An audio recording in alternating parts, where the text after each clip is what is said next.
నమస్తే, welcome to Abhinav Bharat. 2024 ఎన్నికల తర్వాత ఏపీలో వైసీపీ పరిస్థితి చాలా దారుణంగా తయారైందనే చెప్పాలి. ఆ వాతావరణం చూస్తే అసలు ఇది 5 ఏళ్లు అధికారంలో ఉన్న పార్టీయేనా అన్న సందేహం కలగక మానదు.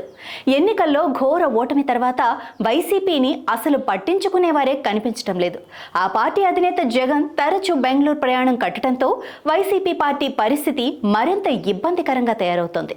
ముఖ్యంగా కూటమి ప్రభుత్వం చేస్తున్న తప్పులను ఎత్తి చూపడంలో కానీ, వాళ్ళు చేస్తున్న విమర్శలకు ఎదురుదాడి చేయడంలో కానీ వైసీపీ సోషల్ మీడియా పూర్తిగా చతికిలబడిపోయింది. ఎన్నికల ముందు అనేక హామీలు ఇచ్చిన బాబు సర్కార్ వాటిని అమలు చేయడంలో కాస్త వెనుకబడ్డారన్న మాట వాస్తవం.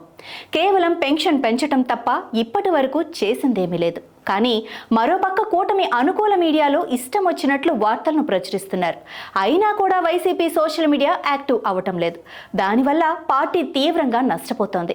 ఇలాంటి నేపథ్యంలో జగన్మోహన్ రెడ్డి సంచలన నిర్ణయం తీసుకున్నట్లు వార్తలు వస్తున్నాయి. వైసీపీ సోషల్ మీడియాకు కొత్త వ్యక్తిని నియమించే పనిలో జగన్ ఉన్నట్లు, దాంట్లో భాగంగానే వైఎస్ విజయమ్మ సోదరుడు సుదర్శన్ రెడ్డి కొడుకు యశ్వంత్ రెడ్డిని వైసీపీ సోషల్ మీడియా సారథ్యంలో భాగం చేశారని తెలుస్తోంది. ప్రస్తుతం సోషల్ మీడియా సజ్జల భార్గవ్ పర్యవేక్షణలో నడుస్తోందన్న సంగతి తెలిసిందే. ఇకపై సజ్జల భార్గవ్తో కలిసి యశ్వంత్ రెడ్డి పనిచేయబోతున్నారని, ఇకపై వారిద్దరూ కలిసి సోషల్ మీడియాలో వైసీపీ పార్టీకి కొత్త ఉత్సాహం తీసుకొచ్చే ప్రయత్నాలు చేస్తారని వార్తలొస్తున్నాయి. అయితే గత ఎన్నికల్లో వైసీపీ సోషల్ మీడియాను నడిపించిన సజ్జల రామకృష్ణారెడ్డి తనయుడు సజ్జల భార్గవ్ ఎన్నికల ఫలితాల తర్వాత తీవ్ర వ్యతిరేకతను ఎదుర్కొన్న విషయం తెలిసిందే. ఇటు పార్టీ నుంచి అటు అభిమానుల నుంచి కూడా అతని అసమర్థతపై విమర్శలొచ్చాయి.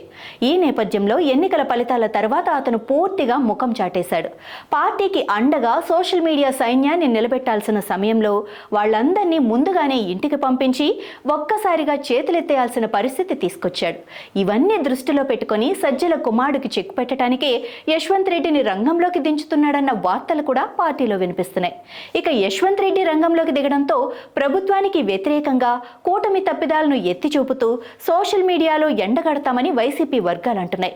మరి ఈ కొత్త కృష్ణుడు ఎంతవరకు నడిపిస్తాడో, సజ్జల భార్గవ్ ఎంతవరకు కలిసి వస్తాడో, లేక జగన్ టార్గెట్ చేసిన మాటే నిజమైతే అతను బయటికే వెళ్ళిపోతాడో తెలియాలి అంటే కొన్ని రోజులు ఆగాల్సిందే.